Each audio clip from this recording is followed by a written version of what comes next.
Enjoyable for Carlos Correa.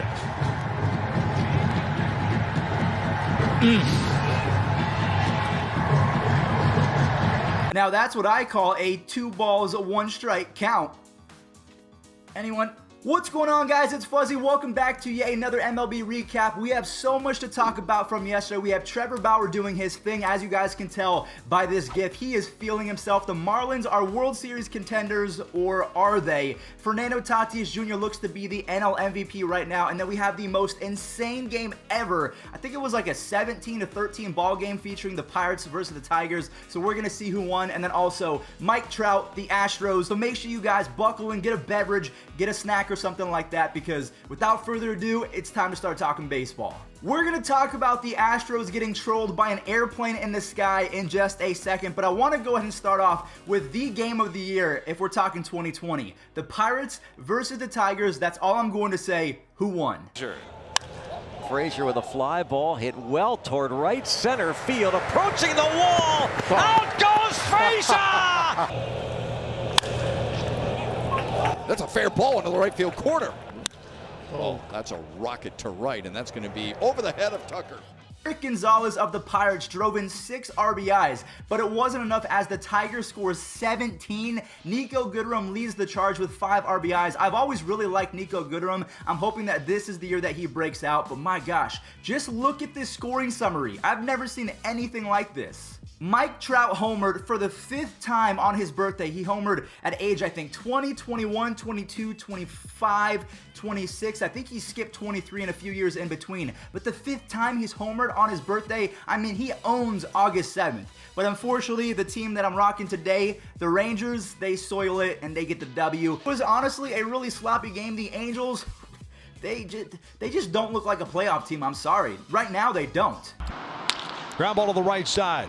Connor Falefa and LaStella bobbles it. What Chirinos? Ball 4 is a run. Pickoff attempt, and he fires it into center field. We're tied at 3. Seeing Nick Solak. That hit him? It did. 4-3 Texas. We're going to show the Astros clip in just a second, but a feel-good story from yesterday coming from Boston. Alex Verdugo, who is replacing Mookie Betts. We'll talk about why I brought that up in just a second, because he hates that. He went off for 2 home runs and then at the same time robbed a home run, so that was easily his biggest game as he tries to get out of the Mookie Betts shadow. So he hates the comparison. I showed all the highlights of how he showed up yesterday. Now I want to go ahead and roll the clip of him saying that he's not in the business of trying to be compared to Mookie Betts, and to be honest with you, I love this attitude, and I'm hoping that he breaks out for the Red Sox, because honestly, the sky's the limit for this kid, and I love his passion for the game. I'm going out there and playing right field. I'm playing my game. I don't think about Mookie. I think he's a great player. He did a lot for Boston. He's going to do a lot for the Dodgers, but you know, I think about me being here and what I'm going to do and what I'm going to bring to this team. So it's not a comparable thing. I don't like comparing it. I don't like when people bring it up. Now, real quick note about that Red Sox-Blue Jays game is the fact that Andrew Benintendi, that's his name now. You can no longer call him Benny Biceps, because he is 2 for 33 with 15 strikeouts. And as you guys can see, he's swinging a wet noodle. The ball is not jumping off his bat. And the same goes on the opposite side of the diamond with Vladimir Guerrero Jr. I think he's batting .214. Now, I know a lot of you guys don't care for batting average, but he has a 6-something OPS, which is not good at all, and he just cannot seem to get lift to the baseball. His launch angle is pretty poor. So I want you guys to let me know in the comment section down below before we show the Astros clip. Do you think that Andrew Benintendi and Vladimir Guerrero Jr. are bust, or do you think that it's just a rough start to the 2020 season? The Astros get walked off yet again, and they are now playing below 500 baseball. But before we do that, we have to show the pregame antics from the people of Oakland. Checkmate. These guys hooked up a Houston Astros banner to the back of an airplane and flew it over the Coliseum. I even put a picture in the thumbnail of an Astros player reacting to it, and I think they all kind of took it tongue-in-cheek. I think the Astros know that they're going to have a long 2020 as well as 2021. As well as 2021 when fans are allowed back in the stadium. So checkmate to the people of Oakland, and also they get the W, so just an all-around amazing day if you're an A's fan. Driven to right center. Is anybody going to get it? No, they're not, and the A's are going to win the game. Marcus Semien comes through on the first pitch, drives one to the wall in right center, and the Athletics in an unbelievable ball game tonight. 13 innings, they defeat the Houston. Mets fans, I'm going to need you to look away because the Mets did what the Mets do best. They get you on the edge of your seat and then they disappoint you.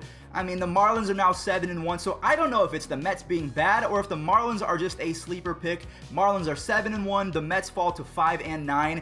Can you come back from that? Probably, considering the fact that there's going to be 8 teams from each league making it. So, I mean, the Mets, they're still alive, but just barely. Someone call the fire department because the Rockies are red hot. They're on fire. Yet another gem from Antonio Sensatella, Kyle Freeland, German Marquez, and Antonio Sensatella. I will say this until they implode. They are looking like 2018 versions of themselves, which is when the Rockies last made the playoffs. Blackmon goes 3 for 4 with the home run. He is now leading all of baseball in hits. He has a .423 batting average, and also Daniel Murphy is smashing baseballs.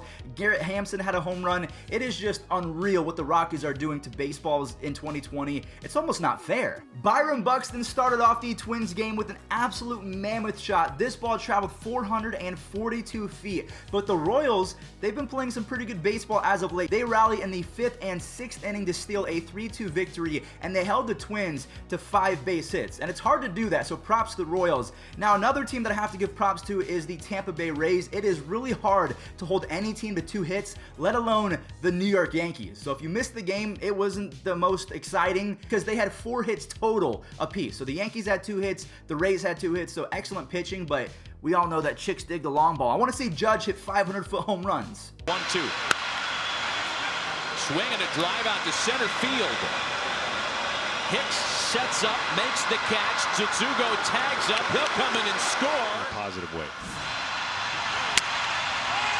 And that should do it. Popped into center field for Kiermaier. Tanaka throws 5 innings of really good baseball. Snell and the endless Rays bullpen. The Rays bullpen, they have some of the nastiest pitchers in the entire league with Chaz Rowe and Colin Pache or Poche, whatever his name is. They sealed the deal. Moving on, we have Donovan Solano, who lowered his batting average to .447 after going 1 for 4 in the loss to the Dodgers. Mookie Betts, he sparks the offense as he gets his first home run officially in Dodger Stadium. The kick in the 2-2, and Betts lifts the ball to left center field. Back goes Ruff on the track. It is gone. 3 at-bats tonight. Goes after the first pitch and hammers the ball to right field. Way back there. Gone. 2 strikeouts. 2 big pieces. Oh, hit well. Way back. And that ball is out of here in the bullpen. Runs 4 hits, 1 error, and 5 left. Defoe, fly ball to right, should do it. Yes. Cedric Mullins with the nice running catch. And the Orioles. What did we just watch? I mean, the Orioles literally looked like the 1920 Yankees with Babe Ruth and Joe DiMaggio and Lou Gehrig. They look like that team. So I really have nothing else to say. I don't know what is happening in Baltimore. I don't know what is happening in Miami. I am dumbfounded. Tommy Malone looks like Tom Glavine. Renato Nunez looks like A-Rod. And I mean that because he's now up to 5 home runs. He's top 10 in RBIs. Jose Iglesias is hitting anywhere from 350 to 400 on a daily basis. He drove in 3 runs as well.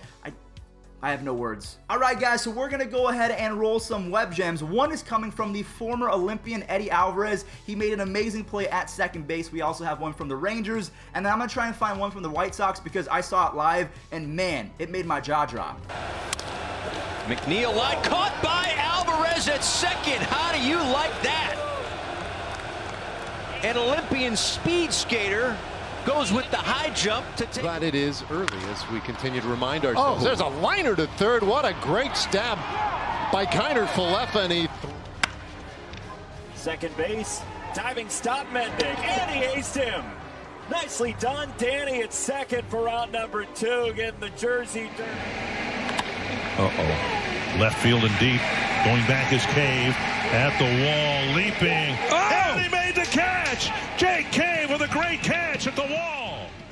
Trevor Bauer is on pace to win the NL Cy Young. You heard it here first, and I'm going to go ahead and knock on some wood so I don't jinx that. He had 12 strikeouts against the Brewers, only allowing 1 run, and this comes just the day after the Indians shut them out by a score of 13-0, so I think they had a chip on their shoulder. Bauer delivered an excellent performance, and then Nick Castellanos, he tied up Aaron Judge with his 7th home run in the 6th inning. The Reds are so much fun to watch between their pitching and their offense. You just need Eugenio Suarez to pick up the pace and have Michael Moustakas back, and I think they'll be be fine. Who is the NL MVP frontrunner right now? Is it Nick Castellanos? Is it Corey Seager? Or is it this next player, Fernando Tatis Jr.? He had his 5th home run. He already has 4 stolen bases. Zach Davies, he cruised to his 2nd win of the season as they blanked the Diamondbacks 3-0. And also, a surprise, pretty good player so far for the Padres has been Jake Cronenworth, as he has a really good last week. And then after that, Dylan Cease, he never ceases to amaze me.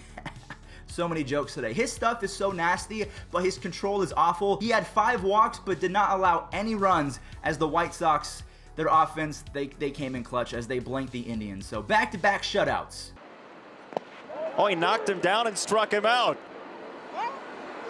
It is literally a knockdown, drag-out affair. 25% changeup. And this ball's charged up. Deep left center, Adam Engel absolutely crushes the first. All right, everyone. Well, thank you so much for watching. I hope that you guys are staying safe out there and enjoying these recaps, because I'm trying to make sure that you guys are filled in. I'll go ahead and put up the division leaders right now just so you guys stay up to date, because I want to do that every single Saturday. Call it Standings Saturday, or maybe Standings on Saturday, something like that. But now you guys know who's in first place, who's in last place, everything else in between. And tomorrow we'll talk about the league leaders and all the stats. RBIs, home runs, stolen bases, strikeouts, all that good stuff. But enjoy this day in MLB history, and thank you guys for watching. Deep to right. Back is Giambi. He's at the track. He's at the wall. It is gone. We are tied at 3. Deep to right center. Way back. This game is over. Back to back home.